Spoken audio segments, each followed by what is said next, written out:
उनके सांस निकल जाते हैं। तो ये बताइए, थोड़ा कॉम्प्लिकेटेड नहीं है कि सरकार 15 लाख करोड़ की फसल खरीदे, किसानों की उपज खरीदे, फिर ऐसे हजारों गोदाम फिर बनेंगे और उसके बाद सरकार भंडारण करे, तो फिर तो सरकार मतलब क्या बोल रहे हैं, अनाज बेचने वाली सरकार हो जाएगी जो अनाज खरीदे बेचे। बिल्कुल आपने सही कहा। इसका जवाब मैंने दिया उनको। इसका मैंने ये जवाब दिया, प्राइवेट खरीदे। आपके पास गोदाम नहीं है। पहली बात तो ये शर्म की बात है कि 70 साल मेरे के पास गोदाम ही नहीं बने। ये बने बनाए गोदाम ठेके पे दे रहे हैं अडानी को। आपको अगली पॉलिसी बता दूं। और दूसरी बात, हम ये कह रहे हैं कि प्राइवेट खरीदे, आप भावांतर दे दीजिए। अगर वो हमारी कोई फसल प्राइवेट 200 रुपये कम पे खरीदता है, क्या वास्तविकता क्या है? ये WTO में चले गए। WTO में जाने से उसमें पहली शर्त है कि किसी भी देश की सरकार अपने देश के किसानों को वर्ल्ड मार्केट से ज्यादा भाव नहीं दे सकती। अब वर्ल्ड मार्केट से ज्यादा भाव देने में, मान लिया आज हम बाजार में गेहूं बेचते हैं, आज 1600 रुपये रेट है और MSP तो हमारा 1925 है। अब वो जो बीच का अंतर है, ठीक है, वो प्राइवेट खरीदे, लेकिन जो बीच का अंतर है वो सरकार हमें दे दे। वो 14 लाख करोड़ 17 लाख करोड़ नहीं बनेगा, वो तो 2 लाख करोड़ ही बनेगा, 3 लाख करोड़ बन जाएगा। और अब मेरा इससे एक अगला सवाल कि इसका मतलब ये है कि हमारी जेब में 17 लाख करोड़ आना चाहिए, लेकिन हमें 17 लाख करोड़ नहीं मिल रहा, हमें 14 लाख करोड़ मिल रहा है। तो 3 लाख करोड़ का नुकसान हुआ ना हमारा। तो फिर MSP का बाढ़ में गया ना, किसने दिया फिर हमें MSP? फिर क्यों बिहार में जाएंगे चड्ढूनी साहब तो 1888-68 जो भी है, 1000 रुपए भी नहीं मिलता है किसान को। है ना? पंजाब हरियाणा में तो मिलता है, बिहार में तो बिल्कुल नहीं मिलता है ना? मंडियां खत्म है, आपको पता है कि APMC खत्म है वहाँ 2006 से। बस वही लड़ाई है हमारी, वही लड़ाई है। ये देश को अंधेरे में रख रहे हैं। हम ये कह रहे हैं किसान की लड़ाई तो है ही, ये देश के हर नागरिक की लड़ाई है। जैसे मैंने दाल में बताया, 150 रुपये 200 रुपये किलो में दाल खरीदी, किसानों ने नहीं, देश के हर नागरिक ने खरीदी। 80 रुपये में प्याज खरीदा, देश के हर नागरिक ने खरीदा। एक बात मेरे को और बताइए कि 8 रुपए में प्याज खरीद के क्या उसका अधिकतम रेट नहीं चाहिए? उसका अधिकतम रेट कितना मुनाफा कमाएगा? अरे 8 रुपए में खरीद के 80 रुपये बेचेगा। 8 रुपए में इनको क्या, इन्होंने कोई सीमा बनाई कि 8 रुपए में खरीद के 16 से ज्यादा नहीं बेच सकता? 2 गुने से ज्यादा कीमत नहीं होनी चाहिए, 1.5 गुने से ज्यादा कीमत नहीं होनी चाहिए। क्या कोई आज तक देश में कानून बना? नहीं बना। ये बर्बाद कर रहे हैं देश को। अच्छा ये बताइए, MSP पर ऐसे भी कोई कानून नहीं है आज तक? जब से MSP व्यवस्था है, जब से FCI है 65-66 जब से शुरू हुआ, MSP कानून का हिस्सा नहीं है, वो एडमिनिस्ट्रेटिव ऑर्डर है, यही सरकार कह रही है। तो आपको भरोसा क्यों नहीं हो रहा है? ये समझना चाह रहा हूं कि अगर 8 बार 10 बार प्रधानमंत्री मन की बात से लेकर भाषण दे चुके हैं, कृषि मंत्री चिट्ठी दे रहे हैं, शायद आप लोगों से बातचीत में उन्होंने लिखित आश्वासन देने की भी बात की, तो भरोसा क्यों नहीं हो रहा? उन्होंने बिल्कुल लिखित आश्वासन देने की बात नहीं की और मन की बात जो है, आत्मा की बात नहीं करते। मन बेईमान होता है, मन बेईमान होता है और वो उसी बेईमान मन से बात करते हैं, उसी बेईमान मन से वो बात करते हैं।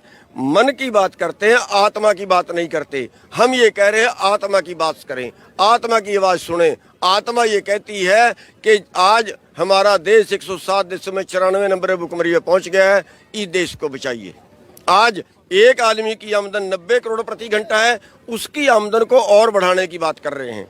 दूसरे आदमी की आमदन 9 रुपए प्रति घंटा नहीं है, उसकी जेब से पैसा निकालने की बात कर रहे हैं। ये वो कानून है। तो अब ये बताइए, डेडलॉक कैसे खत्म होगा चड्ढूनी साहब? चूंकि आप लोग की अहमियत है, आप लोग किसान नेता हैं, दिल्ली के आसपास घेरेबंदी मोर्चेबंदी के 24 दिन हो गए, सरकार का जो रवैया अब लग रहा है कि जितना संशोधन के लिए सुझाव के लिए तैयार थी, उसके बाद वो तैयार नहीं दिख रही है, तो ये खत्म कैसे होगा? बल्कि प्रधानमंत्री ने कहा स्वामीनाथन कमेटी की रिपोर्ट ठंडे बस्ते में पड़ी थी, हमने निकाल के लागू किया। बिल्कुल यही तो मैं कह रहा हूँ ना, मन जो है वो बेईमान होता है। उन्होंने उस बेईमान मन से बात की कि स्वामीनाथन रिपोर्ट की लागू कर दी। स्वामीनाथन का फार्मूला देखिए, स्वामीनाथन का फार्मूला है C2 + 50%, इन्होंने किया है A2 + 50%। उसमें भारी अंतर है रेट का।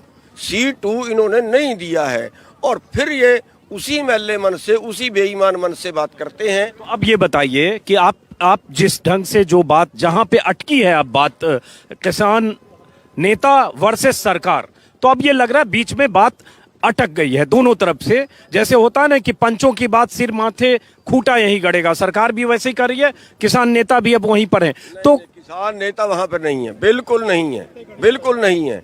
हम आपके माध्यम से कह रहे हैं कि प्रधानमंत्री ये बयान दें, जो प्रधानमंत्री कह रहे हैं कि हम एमएसपी देंगे, एमएसपी देंगे।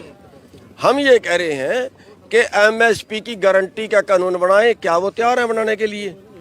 अगर वो एमएसपी की गारंटी का कानून बनाते हैं कि हाँ 23 की 23 फसलें 100% हम खरीदेंगे, इससे कम किसान को नहीं मिलेगा। जानते हैं चौधरी साहब की ये सरकार नहीं करेगी ये, तो गारंटी देकर और 15 लाख करोड़ का फसल पूरे देश की खरीदेगी, आप जानते हैं नहीं खरीदेगी, क्योंकि अभी खरीदेगी क्यों? एमएसपी का मतलब क्या है?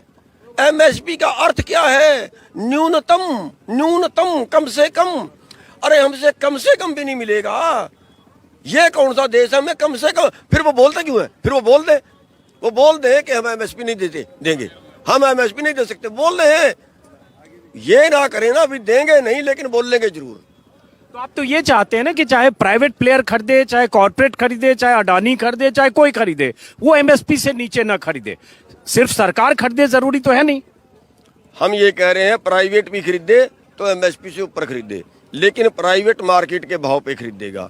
अगर मार्केट का भाव एमएसपी से ज्यादा आ जाता है तो प्राइवेट खरीदेगा, अगर एमएसपी से कम आ जाता है तो प्राइवेट कैसे खरीदेगा? फिर प्राइवेट नहीं खरीदेगा। और एक बात आप और मान के चलिए, सरकार की गले की घंटी भी है, यही गले की घंटी भी है, आप बांध रहे हैं। और घंटी सरकार ने बंधवाई है। क्यों? सरकार जो WTO में चली गई उसमें वर्ल्ड मार्केट का रेट हमारे से नीचे रहता है, हमारे एमएसपी से नीचे रहता है। क्यों नीचे रहता है? क्योंकि वहाँ जमीन ज़्यादा है और आबादी कम है, वहाँ ज़्यादा उत्पादन उनका किसी काम का नहीं है, वो हिंदुस्तान में सस्ते दाम पर आता है। मक्का बाहर से आया, 5 लाख टन मक्का जून में है, और यहाँ का मक्का जो पिछले साल 2000 में बिका था, इस साल वो 1100 रुपये में बिका, बिहार में 800 रुपये में बिका। वो चीज़ जो है वर्ल्ड मार्केट के रेटों से मुकाबला करना है, और हमारी देश की पोजीशन वर्ल्ड मार्केट से मुकाबला करने की नहीं है। अच्छा ये बताइए, अब आखिरी खत्म कर रहे हैं कि जो ये प्रधानमंत्री कहते हैं या सरकार मान रही है कि ज्यादातर किसान, लाखों किसान सरकार के साथ हैं, जिसमें बहुत सारे किसान नेता नरेंद्र तोमर से मुलाकात करके तस्वीरें बाहर छप रही हैं, और कुछ किसान जिसमें पंजाब के ज्यादातर और कुछ हरियाणा के, ये किसान सिर्फ आंदोलन कर रहे हैं। इनके पीछे क्या क्या है, चीन, पाकिस्तान, बिचौलिए और मंडी और खालिस्तान और सब इनके पीछे हैं। और इसलिए, बल्कि आपने शायद देखा होगा जो चिट्ठी है नरेंद्र तोमर की, उसमें यहां भी लिखा हुआ कि 62 की लड़ाई में जो देश के साथ नहीं थे, जो विचारधारा तब की थी, वही विचारधारा वाले लोग किसानों को उकसा रहे हैं। देखिए, जहां तक विचारधारा का सवाल है, मेरे को नहीं पता वो किसके बोल रहे हैं, लेकिन आरएसएस की विचारधारा तो देश को आजाद कराने की भी नहीं थी। देश को आजाद कराने में कौन सा सहयोग किया आरएसएस ने? कितने शहीद उनके बता दें। एक बात। दूसरी बात, अब जो है, अब ये किसान आंदोलन को तोड़ने के लिए कभी उसके पीछे चीन, कभी उसके पीछे पाकिस्तान, कभी उसके पीछे खालिस्तान, कभी उसके पीछे कांग्रेस, ये बोलते जा रहे हैं।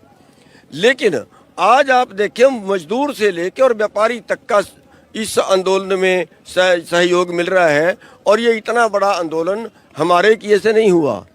ये परमात्मा का संदेश है, ये परमात्मा के संदेश को नहीं समझ पा रहे हैं।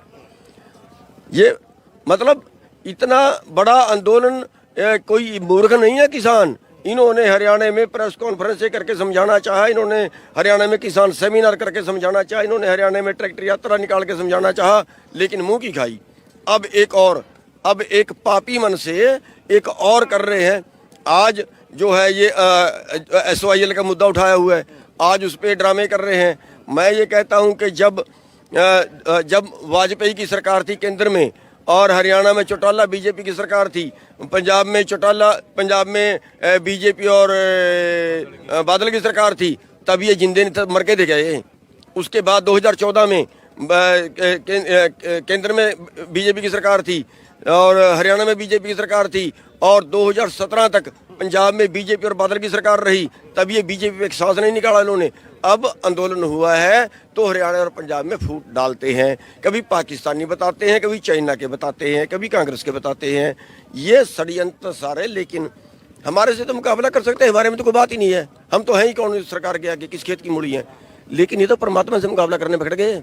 ये बताइए, एक चीज और कहा प्रधानमंत्री ने कि बड़े बड़े देशों के किसानों को आधुनिक सुविधा उपलब्ध है, सुविधा भारत के किसानों को भी क्यों न वो सुविधा मिले। जो काम 25-30 साल पहले होने चाहिए अब हो रहे हैं, और किसान पिछड़ेपन में अब नहीं रह सकता। आप लोग उसी चीज पर फंसे रहना चाहते हैं, धान और गेहूं खाली उपजे, एमएसपी पर सरकार खरीदे, और जो आधुनिक उपकरण हैं, किसान कैश क्रॉप उपजाए और दुनिया से कंपटीशन करे, उसके लिए सरकार ये रिफॉर्म कर रही है। आप लोग रिफॉर्म विरोधी हैं। बिल्कुल ठीक कह रहे हैं। ये कैसे होगा, वो ठंडे दिमाग से सोचिए। अमेरिका में एक किसान 20,000 एकड़ का मालिक है, हरियाणा में एक किसान 2 एकड़ का मालिक है। WTO में तो चले गए, अब उसका मुकाबला कैसे करेंगे? उसका मुकाबला करने के लिए इन्होंने अगली थ्योरी निकाली है कि अगली खेती कारपोरेट करेगा, अगली खेती कारपोरेट करेगा, और कारपोरेट यहाँ पे हजारों एकड़ के प्लाट उसके लिए बनाएंगे ये लोग, और वो फुहारे से खेती करेगा, वो ड्रिप से खेती करेगा, वो मशीन से खेती करेगा। उदाहरण है आपके सामने, हरियाणा अगर हमारे देश में कोई कपास बीजे तो एक एक फोहा चुगना पड़ेगा। अगर अमेरिका में कोई किसान बीजे 5 किलोमीटर तक उसकी ज़मीन है, 5 किलोमीटर तक कपास है, मशीन आएगी सारी को चुग देगी, दूसरी मशीन आएगी जो वो उसको बंडल बना के उठा के ले जाएगी।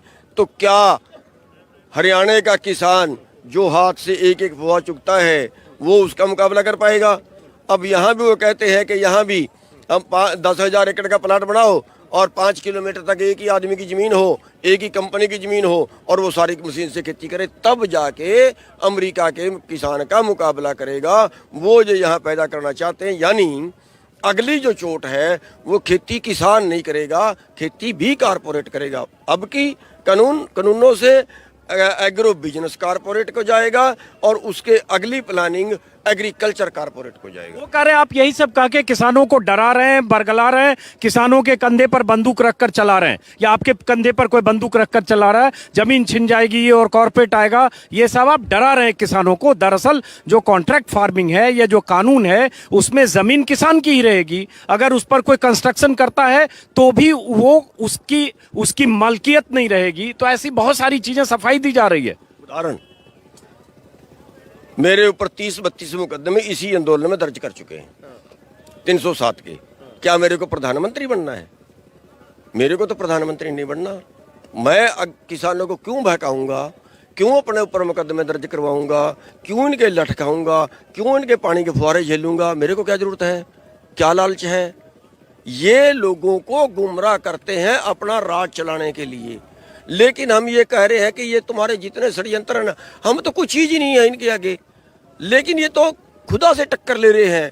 जनता की आवाज जब सारा देश बोल रहा है, उस जन की आवाज नहीं सुन रहे। ये खुदा और खुदी के बैर जैसा है, और ये राजहट है जो ये उल्टा लोगों को समझाना चाहिए। जो हम समझा रहे हैं वो लोगों के दिमाग में बैठ रही है ना। आप ये समझाइए, कौन अनपढ़ से अनपढ़ किसान होगा जिसकी समझ में ये नहीं आएगी कि बिहार जैसा कानून बनेगा। ये कह रहे बिहार मॉडल लागू करो, कह तो रहे हैं भाई। बिहार में अगर 1,000 रुपये दान बिकेगी तो ये कहते हैं मुनाफा है, अगर हरियाणा में 1888 में बिकेगी तो घाटा है। ये किसकी समझ में आएगी? ये क्यों इतना बेवकूफ क्यों समझते हैं? एक तो लूट रहे हैं, दूसरा बेवकूफ समझते हैं। 2 गलतियां कर रहे हैं। जैसे मैं चडूनी साहब, ये बताइए कि अब इतनी बातें हो गई, डेडलॉक है, अब बातचीत का सिलसिला फिर से दोबारा कैसे शुरू होगा, कब होगा? क्या कोई प्रपोजल है आप लोगों के पास? कोई बातचीत हो रही है, क्या है? देखिए, सरकार ने हमें 7 बार बात के लिए बुलाया। 2 बार पहले पंजाब वालों को बुलाया, 5 बार की बातचीत में मैं भी गया। ठीक बात है, हमने एक बार भी जाने से इनकार नहीं किया। हम अब भी जाने से इनकार नहीं करते। सरकार ने कब बुलाया हम बात के लिए? बातचीत सरकार ने बंद की, हमने कहाँ बंद की? नहीं, आप यस नो लिखकर बैठ जाते, मुंह फेर कर। सरकार का कहना है बात तो करें, सिर्फ यस और नो में बात कैसे होती है? वो जो है वो अपनी बात पे अड़ गए कि हमने एक लकीर खींच दी, इससे अगली हम आपकी नहीं सुनेंगे। हम कह रहे हैं हमारी इससे अगली सुनिए, वो कह रहे हैं हम इससे अगली नहीं सुनेंगे। अब आपके माध्यम से भी कह रहे हैं, वो क्यों नहीं घोषित करते हैं MSP? जब वो कह रहे हैं 2 चीज है, या तो वो ये कह दें हम नहीं दे सकते, या वो ये कह दें हम पूरी पे देंगे। हमें खतरा तो जो है वो यहीं आके है भाई, हमें MSP मिल रहा था वो भी नहीं मिलेगा। अब ये वहां से शुरू कर ले ना बात को। वहां से शुरू कर लेना। तो इसका मतलब ये हुआ कि एमएसपी पे कानून बनाए बगैर अब दोबारा आप न बातचीत शुरू करेंगे और न ही ये आंदोलन खत्म करेंगे। ना, कोई बुलाएगा ही नहीं तो जबरदस्ती की। आप हमारे से बात ना करनी चाहें तो हम आपसे जबरदस्ती जाके कैसे करें? हमें घुसने देगा कोई? ये दिल्ली में तो घुसने नहीं दिया इन्होंने, बातचीत के लिए घुसने देगा वहां कोई? जब बुलाएंगे तो हम जरूर जाएंगे। बातचीत से ना कभी इनकार किया है, ना कभी इनकार करेंगे। अच्छा, आखिरी बात, सुप्रीम कोर्ट ने कहा, सरकार से पूछा था कि क्या इन कानूनों को होल्ड किया जा सकता है, और कमेटी बात करे जिसमें एक्सपर्ट हो, जिसमें किसान हो, जिसमें सरकार के नुमाइंदे हो। तो अगर इस दिशा में कुछ होता है कि कानून को होल्ड किया जाए, उनके नियम ना बनाए जाएं, लागू ना हो, वो कोई रास्ता है क्या? और 2-4 महीने कंसल्टेशन हो। हाँ, यही तो सरकार कह रही थी, यही सरकार ने कहा था कि हम कमेटी बना दें, हमने नामंजूर कर दिया था। आज तक जितनी कमेटियां बनाई हैं वो आंदोलन को टालने के लिए बनाई गई हैं। बात मानने के लिए कोई कमेटी नहीं बनाई गई, बात को टालने के। आप स्वामीनाथन रिपोर्ट आई थी, उसके बाद इन्होंने मुख्यमंत्रियों की कमेटी बनाई थी, क्या आज तक कोई बात मानी? नहीं मानी। आंदोलन टाल दिया उसके नाम पे कि हम 4 मुख्यमंत्रियों की कमेटी बनाएंगे, बनाया लेकिन टाल दिया। वही इनमें चारे हैं। और अगर अब हमने बात नहीं मानी तो इन्होंने अपने लोगों से सुप्रीम कोर्ट में केस करवा दिया, अपने लोगों से करवा दिया, और अपने लोगों से केस करवा के, और अब सुप्रीम कोर्ट ने क्या पूछा? तो उसमें हरीश साल्वे जैसे बड़े बड़े दिग्गज हैं, सरकार के वकील तो हैं, हरीश साल्वे भी हैं। हाँ, सरकार ने, कोर्ट ने क्या पूछा कि क्या आप इन कानूनों को स्थगित करने के लिए तैयार हो? अरे वो तो पहले ही तैयार हैं, हमें पता है। वो कानूनों को स्थगित करके कमेटी बनाना चाहते हैं, पहले ही चाहते हैं। हम इनकार तो करके आए उनसे। अच्छा, तो वो रास्ता नहीं है आपके? नहीं, वो कोई रास्ता नहीं है। वो तो एक लोगों को दिखा रहे हैं कि देखो इन्होंने सुप्रीम कोर्ट की भी नहीं मानी, हमारी भी नहीं मानी। तो ये लोग अगर यही देखने लगे तो कि आप किसी की नहीं मान रहे हैं, न सुप्रीम कोर्ट की मान रहे हैं, न सरकार की मान रहे हैं, फिर देखिए, मैं बता रहा हूं कि ये जुगाड़ जो है, ये जो आंदोलन है, ये हमारा नहीं है, ये प्राकृतिक है, उस ऊपर वाले का है। जो वो करेगा, वो मालिक जो करेगा वो हो जाएगा। चलिए, बहुत बहुत शुक्रिया चढ़ूनी साहब। गुरनाम सिंह चढ़ूनी वरिष्ठ नेता हैं, सरकार से हर मुलाकात में शामिल थे, अमित शाह से बातचीत में भी शामिल थे। जो इन्होंने कहा आपने सुना। यहां से ये बात साफ है कि किसी भी सूरत में कोई फार्मूला इन कानूनों के रहते उस फार्मूले को किसान मानने को तैयार